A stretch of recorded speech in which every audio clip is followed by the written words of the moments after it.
Good afternoon, Mr. Matthew. Thank you very much for being the part of this interview, and we're very honored to talk to you and to listen to your point of view and your vision about the real estate market. It's a pleasure. And a lot of people are very curious about the real estate market of Dubai. So we would like to ask you the first question. How do you find current real estate market of Dubai? We're very positive and optimistic about the market. I mean, if you look in the last the last 6 months, 7 months, we've had over 17,000 transactions within Dubai, and this is a sign of a very robust, healthy marketplace. We're also very fortunate that with England Volkers, we're a global brand and a global company with operations all through Europe, North America, and South America, and we really look at benchmarking different industries, whether it's number of transactions, value of assets. And we do see Dubai in a very, very healthy space. And again, with nearly 17,000 transactions, it's a good number, and we feel very, very positive. And I think also when you look at the history, the market is freehold property was available in 2006. So we're really only 13 years old, and this industry is really evolving like Dubai as a city and as UAE as a country. And so we are starting to find cycles, and we're starting to evolve into a mature market. And I think where we are at the moment is just trying to find where we are stabilized as an industry. And like I said, we're very, very optimistic about the future. Mr. Matthew, what do you think? A lot of people, they say that there is an oversupply, a lot of off-plan properties. What do you think about the statement of oversupply? Okay, I think we need to look at the bigger picture of the Dubai real estate market. And again, as a global company, we have the ability to look at different trends and the different norms throughout North America and throughout Europe. And when we look at Dubai, we see that we are slightly different, and that is because where we are in its phase of maturity. We see that there's two very defined market segments, not including the commercial. But if I just look at the core residential market, which is really where our specialty is, we have off-plan, which is development stock, and we have secondary market. We see that with the secondary market, there is no oversupply. We see healthy uptake of apartments. We see that inquiries and the leads through our portals or through our own portal on our website, it's very, very healthy, and we're getting good transactions and a good number of transactions. With developer stock, which is more to the point of your question, having more competition, which means more supply, is healthy for the market. And I think we also look at the sort of the geography of Dubai, where we're looking at whether it's the bigger, what we call Tier A developments, developers, Nakhil, Imam, Aras, DP, those type of master developers are developing in areas which are have very unique selling points, more waterfront based, or now on the Dubai Creek, especially Dubai Creek Harbour with Imam. These type of developments are always going to be extremely popular. And we see that it's also very popular with international investors because in the long term, that waterfront destinations are always going to be attractive to either the renters or for the end users. When we start moving off the waterfront, we start seeing Tier B and what we call Tier B and Tier C developers.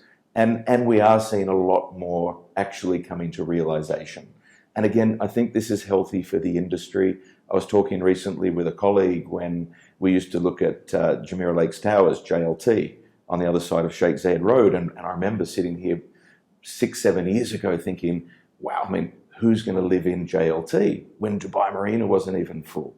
But the reality was the population is growing. I'm living in JLT. And you're living in JLT. Yes. And I wouldn't have expected that because we really thought back then that we would have an oversupply. But with the continued population growth, which we're now exceeding 3.2 million, it's a really healthy sign. But again, at the moment, because we are pushing a lot of product online, developers need to be more creative and they need to be a little bit ahead of the competition. So who benefits? It's the consumer at the end of the day. And I think now that you've got a good statutory framework from the government in regards to consumer protection, the introduction of escrows and whatnot, the consumer is in a very, very strong position to feel as if they're safely investing in Dubai, whether it's a first-time investor, end user, or had invested before. But they're getting good rates. And we're seeing really, really nice offers for consumers. And so variety is what these consumers are looking for. And also the population in Dubai is growing. So Absolutely. now the government, for example, I'm from Russia and the government removed visas for Russians. Sure. So Russians and other Ukrainians and other from Kazakhstan, they can just buy tickets and fly and come here. And they can settle here. Yep. So many people coming here, they see Dubai and they decide, okay, I want to live and work here. So I think it really helps to oversupply. It gives Yeah, a it certain does. support. So a lot It of does. people coming now to Dubai. And again, I don't think we should use the word oversupply. Correct. Because I don't think that there is actually this oversupply. I think there is a take-up. 40% of our business is off-plan sales. That's a substantial amount of transactions. And I think we're talking around nearly 10,000 transactions in the past 6 months in Dubai, which is the DLD records. So, it's very healthy. But I think there was something you touched on, which is, the ease of now living in Dubai. And this is due to a couple of factors. One is the strategic vision of the government and the incentives that they're putting in place and the, making it easier. Like I said before, consumer protection. These are the type of things that are going to increase foreign investment. Our biggest increase in inquiries at the moment, and I think it helps being the German company and having an international brand, is from international consumers looking for places that they may want to retire to or their second home that they would like to come and have as a holiday destination. Which leads me to the second thing, is that this city is now it really is truly a vibrant city. Like I said, I was up here in 2007, and it was really, that was in the construction era where there was a lot of cranes and a lot of things happening. And, sometimes they used to call it a bit of a hardship posting. Now you come here and it's absolutely beautiful. I think Dubai is one of the top cities where there are a lot of construction cranes in the world. Yeah, I mean, I think that was very obvious back in, up until 2009, 10 and 11, construction started slowing off, not because of the economy, but because things were finished. So I think what we've found is that you've now got an amazing city with, the restaurants and the shopping and the different lifestyles. I mean, we promote different types of lifestyles to the international customer. You can have golf course living, whether it's out at, Emirates Hills, Victory Heights, Damac Hills, places like that. You've got that sort of more urban living of city walk and somewhat in the marina area and downtown. We've got downtown, which is downtown living. And then you've got the island living or the beach living. So there's so many different experiences now which are finished. Dubai isn't the construction site that, it used to have a bit of a tag of being a construction site.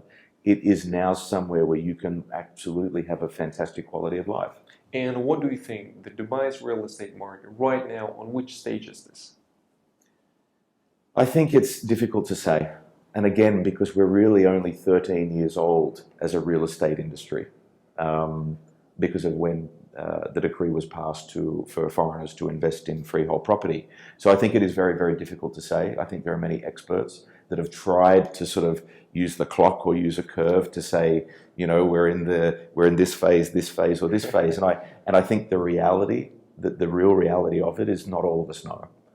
What we can do is look at some historical information, look at trends from other emerging markets that have grown aggressively over a short period of time. And we look at the monthly figures that we see, the monthly data that's released from the DLD. And what we do see, and I'll repeat it, when we compare it to places like Spain or Rome or some places in North America, we have a lot of transactions happening here. So I think we're stabilizing. I think we're trying to find out where we are. whether it's from a price point of view, what the consumers are looking for. And that's another interesting one, that we've invested a lot more as developers into affordable living. And so that's opening up new segments. And so we now have luxury living through to the medium and into the more affordable housing, which again is extremely encouraging for all ends of the consumer. And in Engel and Volkers, in your organization, what exactly, I would say strategically or maybe operationally, you do to handle this market? I think it's like anything. I mean, it doesn't matter where we are in a cycle. Okay, my job as the CEO, managing director of this company, is to provide an amazing platform for our consultants, and we have over 120 consultants, and it's to provide this sort of more business to business. I see them as my customer, although it's a partnership, but I see them as my customer, and it's to provide an amazing platform. And I don't think it matters where in the cycle of real estate that is. And what we try to do is provide really 4 pillars in our business model. And that is, one of them is a very, very strong brand. And we're very fortunate that in Dubai, we really are the leading international brand for all levels in the market. So we provide a great brand and a great marketing platform. Training for me is something that I'm very, very passionate on and I really believe in. Again, this industry is evolving. It's not as if we've had real estate agents and consultants that have come up, their parents were in the industry. That's not what it's about. And we're all, a majority are expats as well. And so I think for us, providing that training platform is extremely important to make sure that our corporate goals and corporate objectives and values are met. And ultimately, we know it's a proven model because we're successful all around the world. And this is what the consumer is looking for. And as the consumer matures with the market, our agents need to mature. And that's done through education. So I think that's the second one. Good management. Having fantastic managers to be able to guide, direct, oversee is really important for us. About good managers, who you define a good manager? Just like, how would you describe a good manager? What he does? Okay, it's another really interesting question, and it differs all over the world. And because we're a global organization, I always think more global. If I look at Dubai, the managers that we have here are quite unique, because Dubai is quite unique. I don't use the word different, I use the word unique. Because we're expats. I mean, we have over 120 agents, 30 support staff. In our organization, we have, I think it's around 46 nationalities. And that in itself, of all different backgrounds, from different countries, of different values, different beliefs, different educational backgrounds as well. So a manager needs to be able to listen. That's one of the biggest things. And have interpersonal skills that really have to be effective. Because someone from Australia, I'm Australian, and you're from Moscow. So the way that we think, the way that we've been brought up is slightly different. So from a manager's perspective, I think what they've got to do is be very bespoke and be very situational. And so when they talk to you, it may be different to the way they talk to me. But ultimately, the manager still needs to believe in our to find a certain key to the people, right? Yeah, which is the ability to be tolerant and to be good communicators. Okay. Because I think if the rest of our platform, which is a great brand and marketing platform, great training, and one that I haven't mentioned yet, which is more of a systematic approach to the business, making sure that our internal systems are quite methodical, that it runs like a well-oiled machine, so we can do internal referrals and work together, and that we're also having a platform that can, move into the digital era, which we've got some, really great products coming up in next year. But that manager needs to take all that into consideration and then facilitate with the individual consultant. How do they best use that? And how does that manager make sure that they understand what's happening and they understand the effect that these tools can have on the level of service that they provide to the consumer?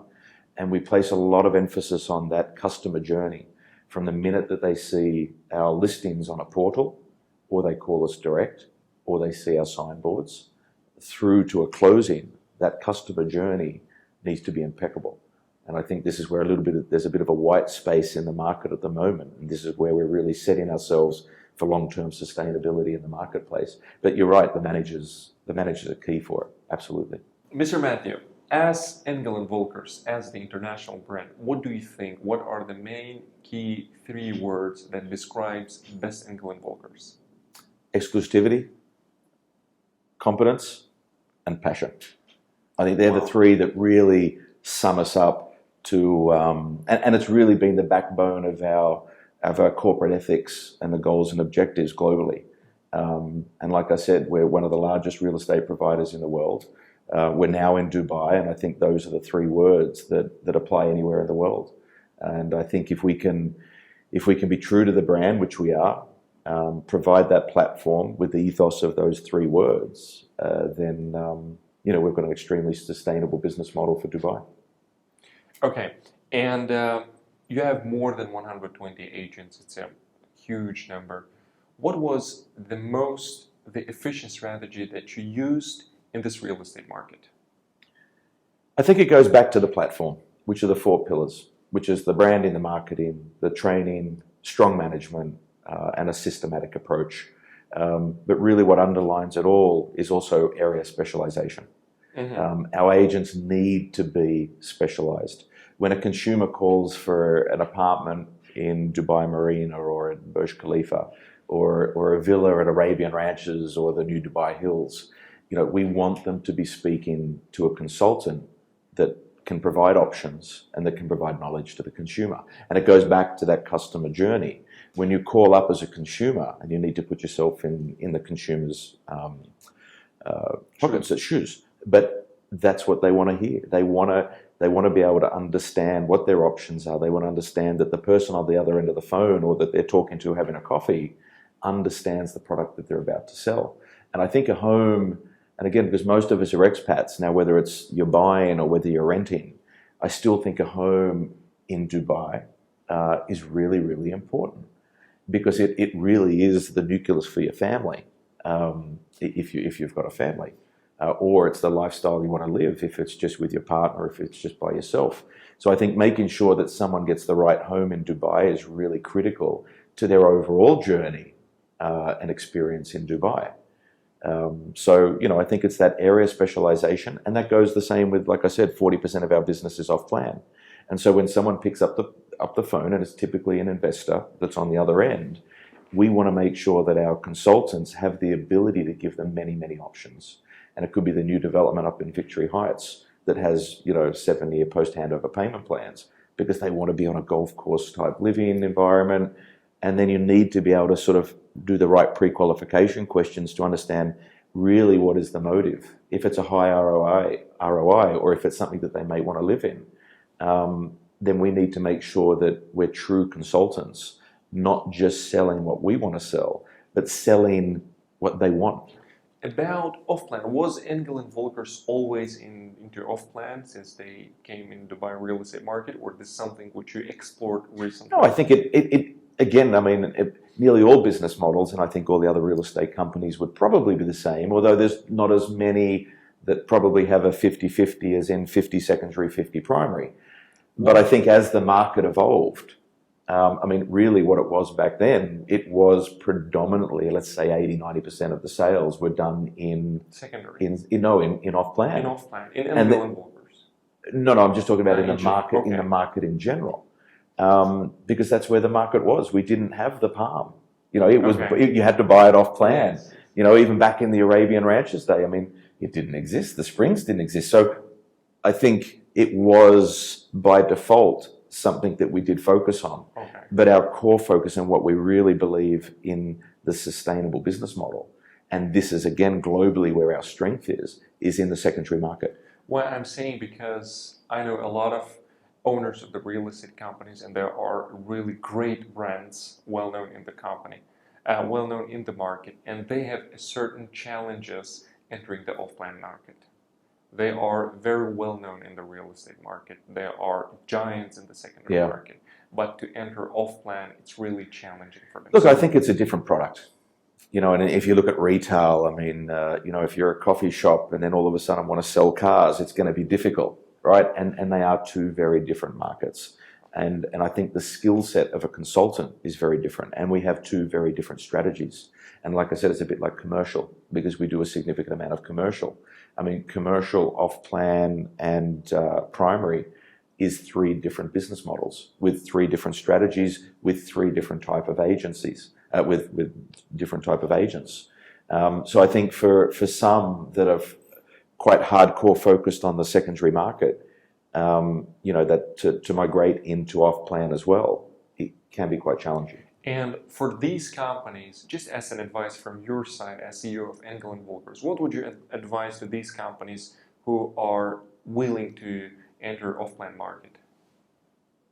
Well, I don't want to give them too much advice, because then that increases my competition, which obviously I don't want to do. But it depends on the implementation and execution. Of course it does. Yes. Yeah, listen, and it's like any business. I mean, I can share so much with you. I can share about the platform, about what are the core competencies of E&V. I can talk about our strategy, but it is the implementation that ultimately will guide the success of the business. No, I think it's like anything in a business. You've got to have the desire, and you've got to have that corporate will and the corporate commitment. And we're very, very lucky with Engel & Volkers that they are committed to Dubai. They're very much committed to the management strategy. So we get that corporate backing. And I think it's like anything. If you're passionate about it, you will go for it and you will do it. But there is a recipe, and it's just a matter of how you put it all together, all the ingredients together to be successful. Okay. And about the area specializations, your agent, let's say it will be more technical question. So let's say if one of your agent, he's specializing in Dubai Marina, let's say if he gets a lead for a downtown, the lead will be diverted to the agent who focuses in the downtown, right? It is a bit of a technical question, because typically if it's a business bay or a downtown lead, it would be because of a listing in it. But okay. let's just say that because of the client's relationship with the marina consultant, and that they're looking for something, then no, we value the relationship between a consultant and the consumer. And if that means that they have a strong relationship and trust, and there's been consistency within that relationship, then no, we would expect that Dubai Marina consultant can really, they will refer the business, but they can still, make sure that they manage that relationship and nearly be a buyer's agent rather than a listing agent. And there is a slight difference between a buyer agent and a listing agent. So no, we encourage our team to create relationships based on success and based on consistency. And so if an agent can generate relationships, generate leads, and then they should be able to take that person and buy anywhere in Dubai. But what we do focus on is listing. So when we talk about area specialization, it's really about listing. We want them to list properties within their areas of specialty, because that's what they know. Because when a consumer calls and asks for the price of a 1-bedroom and what's the benefits of a 1 and 2 bedroom in the marina, they can give an educated response and an expert response. And then the consumer and that customer journey is happy and comfortable. And then that's when they build that rapport. If later on that same person wants to go down to City Walk or downtown, then this consultant should take them down there and introduce them to the team, to the E&V team, and let that area specialist provide exactly the same information. And for example, let's say when you have a specialist in Dubai Marina, do you do sub areas? For example, let's say some real estate companies, they have a specialist, he works in Dubai Marina, but the sub area is this high towers. Sure. Or let's say JBR as a part I think being a specialist is about a certain product. And let's just take the Palm. We've got the largest market share on the Palm, which is over 10% market share on sales, and probably more on rentals. But what we do have is we have a trunk team, let's say for the apartments, and then we have a Palm Villas team. So that product is very, very different. Okay, so we don't just say, here's the Palm, go for it. Because again, selling something on Shoreline, Azure, or Golden Mile, that process, the knowledge is slightly different to selling, one of the new bespoke signature type villas at 20 million dirham. And so what we try to make sure is when we set areas of specialty, and it's the same with the marina, is that they may focus on a certain product, which may exist in 3 to 4 buildings, and that will be their area of specialist. And then someone else might be doing a little bit more affordable living. Some might be doing JBR, and only, or we've got one gentleman who's